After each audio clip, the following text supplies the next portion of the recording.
Howdy folks, it is Diecast Buffet here again. Welcome back to, well, NASCAR 06 Career Mode. So we had a huge win at New Hampshire, 4th win of the season, our 5th Busch win overall in the Career Mode. We'll figure out who wins the Pocono, Pennsylvania 500, but we're going to be going to UPS Speedway. I think we can win this track, guys, so this is going to be fun. It's a 400-mile event or 400-kilometer event, who knows. Jimmy Johnson going to win the Pennsylvania 500. So our season in the Busch Series just passed the halfway point. 4 wins, 6 top 5s, 10 top 10s. We're like second or third in the points. We're like tied. We're a 3-way tie between second and third. So really we're second in points. Great season thus far. Alrighty, folks, here we go. We're going to the switch track 350. Actually, it's interesting. It says 350, but if you look at the logo, it says 400, so I'm not really sure. But anyways, we qualified 9th. I don't know if that's going to be good enough to win the race. We made some pretty substantial changes post-qualifying to see if that might give us a little bit more speed. And let's see how this race goes. This is a 28-lap event, which is pretty long for a Busch race when you consider 8% races. So this could be interesting, guys. We could get a long run here, and that could pay dividends. It could hurt us, like right here. Thank you, Boyer. Sorry, bud, but I'm glad he didn't wreck me there. No 120. That 120 car, I think, is actually 5th in points. I think it's John Hamilton. So they've been running pretty well. There's your true points leader, J.J. Yaley, for Joe Gibbs Racing and Shane Mill. Trying to make that move. I'm being aggressive. I want that inside lane. Not going to get it. 3 wide, nearly off the corner. Golly, man. Once you get to the bottom, they just stay underneath you. Once they get to the bottom, that is. So now we got to fight back and restart. You just cannot give up the inside at UPS. You just have to stay just tucked to the bottom and just be a flounder. Bottom feeding, baby. That's how you do it. The goal is to just get up there, be close to the leaders, and just have some sort of a chance after the pit stop, because I imagine the pit stop's not going to be that great, right? So that means, as a driver, what can we do? Well, the only thing you can do is to simply build some sort of a lead or a breakaway from the main pack. I'm going to be aggressive today. We're going for a championship right now. I will move whoever I have to, and this guy has a lot more to lose than me. He's got 2 full races worth of points over second place. J.J. Yaley. Domination in that Gibbs 18 car. I will move you. So if you block me right now, you're blocking me. I will move you. I will move you. I actually kind of helped him get by. I will move him. I need these points badly.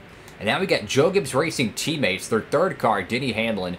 He might actually be racing today. He is a part-timer. He's not a full-time guy, which is interesting considering he's won a few Busch races, but car feels really good, guys. We've driven up to the front.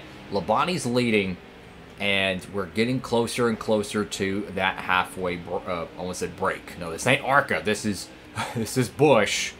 Getting closer to that halfway point. I got to get around Labonte quick. I need to make sure we guaranteed at least 1 lap lead before the caution, just in case we don't win this race. So I need to be aggressive here. Get that lap lead. There we go. 5 bonus points. Ooh, contact between the leaders. That was my bad there. Alright, so now we're out front trying to get our 5th, almost said career, but 5th win of the season. We have been the short track king this year.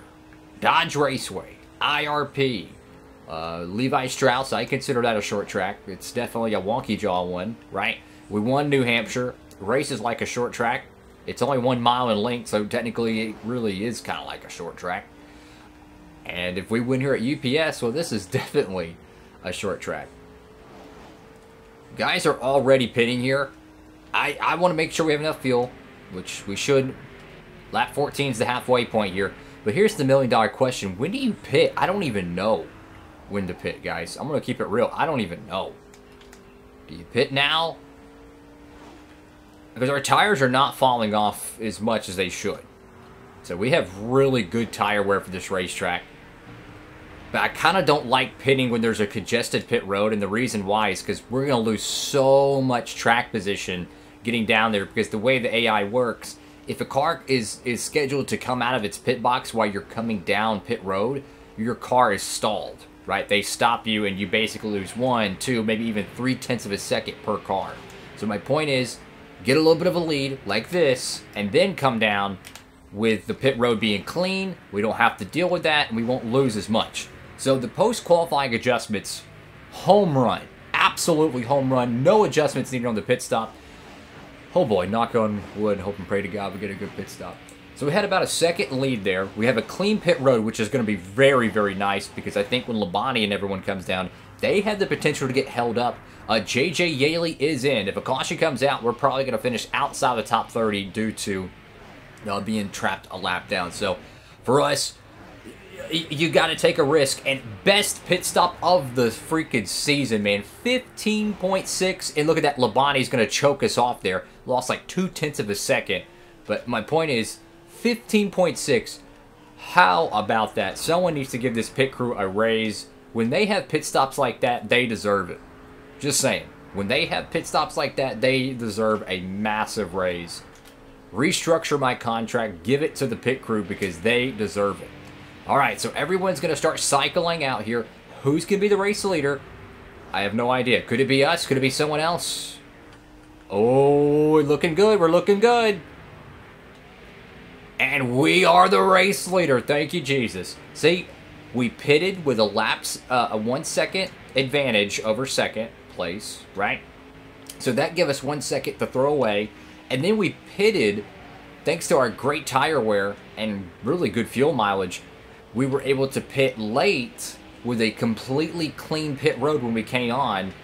That means we didn't have to go by 10 different pit boxes of cars pulling out, losing potentially 3 seconds there. So that's the way to do it. Pit when the pit road's clean, and try to just push as much of a lead as you can. And if you try to grow that lead before the pit stop, you might have a better chance to hold on to it because you don't have to deal with lap down cars, right? After the pit stop, everyone's just cycled around and it's a gumbo pot. You have to pass lap down cars. That could slow up your racing line and potentially allow the AI to just get away. But I respect this guy. We were teammates last season. I don't want to put him a lap down, but I have to. I mean, if Labonte gets close, I have to. So I'm trying to race him with respect, but hey, man. Come on now. Just let me by, please. I raced you with respect. Oh, you're going to crowd me on the bottom? Come on, man. We were teammates. Look at this. This is what I get for being respectful to my old teammate. I got Labonte on my back bumper because I'm trying not to crash this dude, but he's about to get a bumper. Come on, man. I've been racing this cat clean the whole freaking season and wants to block me when I got the lead. No, sir. Move. You better move, son. He is still blocking me for a lap. I know he's trying to stay on the lead lap, but come on, man. You got to just give it up. It's 3 to go. I didn't want to, but I had to. I give him a chance. I give him a chance to let me go. Sometimes the AI will let you go. They will not fight you. He completely fought me there. I could understand if it's like lap 14 out of the 28 when, there's a lot of racing left, potential for cautions, but when you're just getting ate up, you just got to let him go. Don't get wrecked, and I was willing to wreck him there if I had to. White flag here at UPS. Domination for the team. Holy cow, we are the short track kings of the season. Another win. 5th one of the year. I will take it, man. This car is amazing. And what's cool is the paint scheme is just like a white paint job. You get to see all that dirt and grime on the nose, and it's really easy to see. It's really cool. Awesome stuff, guys. Huge win for the team once again.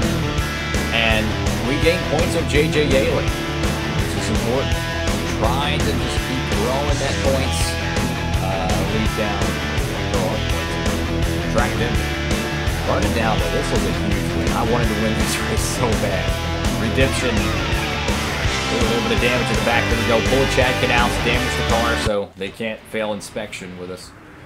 And, for winning a Busch race, we really don't get paid much because the percentage, we only get 10% of the race winnings and we get 1% of merchandise income. and the contract salary is really low. So inevitably, we're taking a massive pay cut to be competitive, is what I'm trying to say. So a max points day, minimal amount of points gained, but 30 points is a huge margin in Cup racing, in my opinion.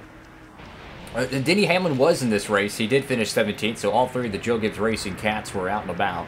Teammate 32nd, another big win. Holy cow. I mean, we're just building that prestige, guys. We're trying to get that Nextel Cup Series contract.